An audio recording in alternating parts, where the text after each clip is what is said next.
And we are now joined by our foreign editor, Sophie Mokoena, to talk about these variants that are springing up across the globe, but also what's happening back here in South Africa. Sophie Mokoena joining us on the line. Good afternoon and welcome to the show.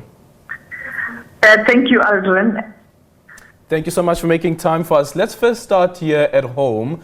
Considering that we now have these 4 cases of patients who have been infected with the COVID-19 variant first discovered in India, what does this then do to the calls that have been made by various political parties, including the Democratic Alliance, the IFP, as well as the EFF, to place restrictions on travel between South Africa and India? Fortunately, yesterday we took live the event of the African Union, where all health ministers gathered and discussed the challenges the continent is facing 1 year on. During that deliberation, the head of the Africa CDC, Dr. John Kengesong, gave reasons why India is in this predicament. And the first major reason was perhaps being lax or relaxing the measures that we have, like social distance, using masks, avoiding crowded places. And he is very clear. He says in India, there were these parties, there were gatherings, they didn't use masks, and above all, there were election campaigns where people would converge. And therefore, these are spreader events. And today, India is where it is. Therefore, for South Africa, it is up to South Africa to learn from what India experienced and take a proper decision, whether to allow the big gatherings during campaigning or new forms of campaigning. And those new forms of campaigning will involve technology. How many political parties, as we speak, can stand up and say, we have a sophisticated election machinery, particularly that is geared at using technology? I can tell you, only the DA can really say that, because they have tested their election machinery when they had their Congress. It was hybrid, virtual, and also small groups in provinces. But other political parties, I haven't seen the real technological strategy.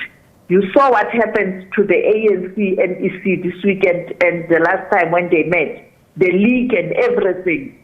I mean, you can see that their systems are still not so properly managed to be able to know that as an organization, they have full control of use of technology to communicate amongst themselves and perhaps later to other people.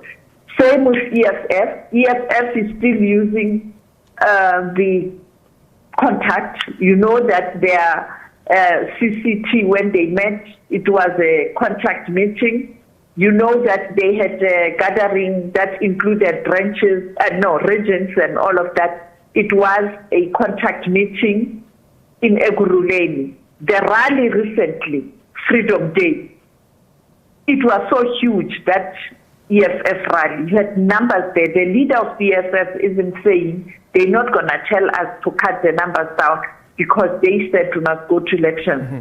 When you go to Botshabelo, much as there was attempt where the president was to manage people inside to comply, outside there was no control. We saw those little ones running, rushing. They wanted to see the president. Therefore, it is very, very tricky. And South Africa will have to come up with a better way to manage this if indeed there's going to be election and campaigning.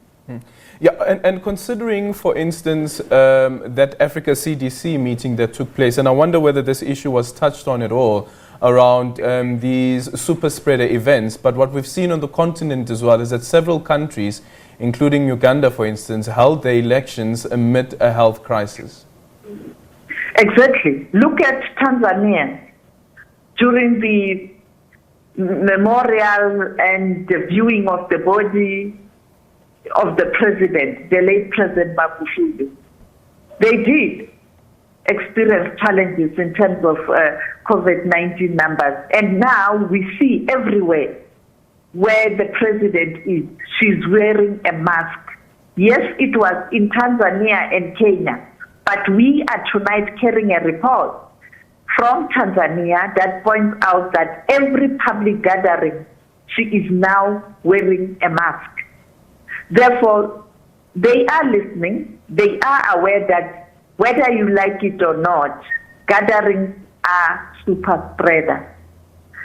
We are talking about the coming festivities, as many Muslim community will be celebrating the whole process of Ramadan, which is done yearly. There will be those gatherings. Therefore, if politicians are gathering, how will they tell people not to continue with their festivities as they are used to, even the funerals and the weddings? Therefore, leaders must lead by example. And I think Dr. John Kengasong, he had to be diplomatic because he was addressing politicians, the bosses. But it was a clear message, be careful. Yeah, and just quickly before we move on to a global perspective, still staying here on the continent, the response from pharmaceutical companies as well around the WTO's push, at least, for there to be a waiver on the IPs, and this has been a push that has been done by South Africa, of course, supported by India, and earlier on this week we also heard that the USA is supporting that particular push. Has there been any response on the continent itself to the USA's support of that push? Fortunately, the announcement from the United States of America came a day after there was a meeting of some influential people on the continent talking about this very same issue. That included the former president of Liberia, Ellen Johnson Sirleaf, the president of Rwanda, Paul Kagame, and President Ramaphosa. And they were very clear, saying that we need this trip waiver. And therefore, I think the message has been well received. We had Dr. John Kengasong saying that the decision by the United States of America to support the developing countries on issues of patent laws, it will assist. And I think that's how it has been received. But this weekend, you had a meeting of the EU member countries, the European Union member countries in Portugal.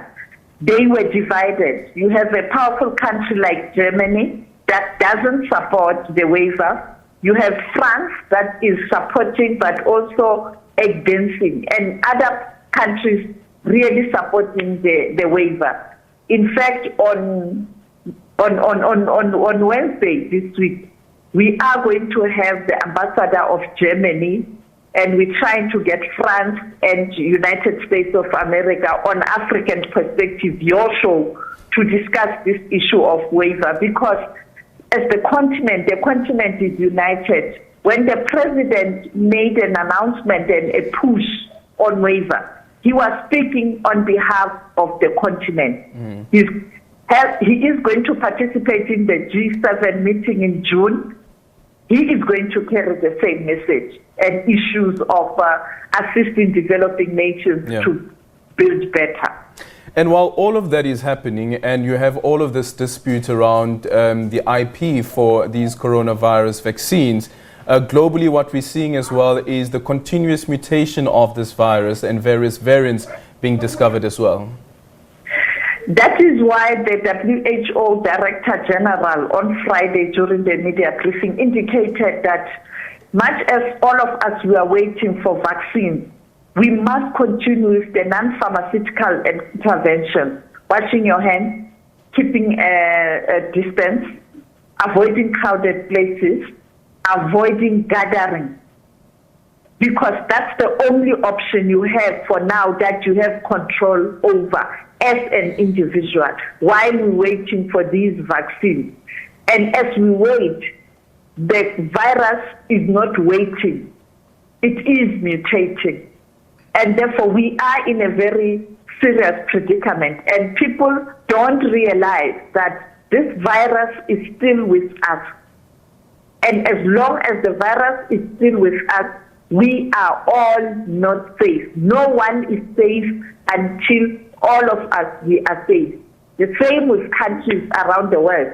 No country is safe until all countries are safe. For example, the variant that was detected in India. India is very far from South Africa.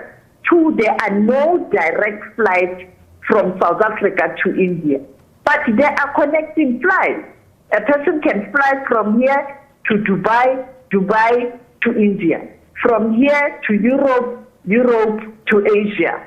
So you cannot say your country is safe. We are at the tip of the continent. We are south. We are down there.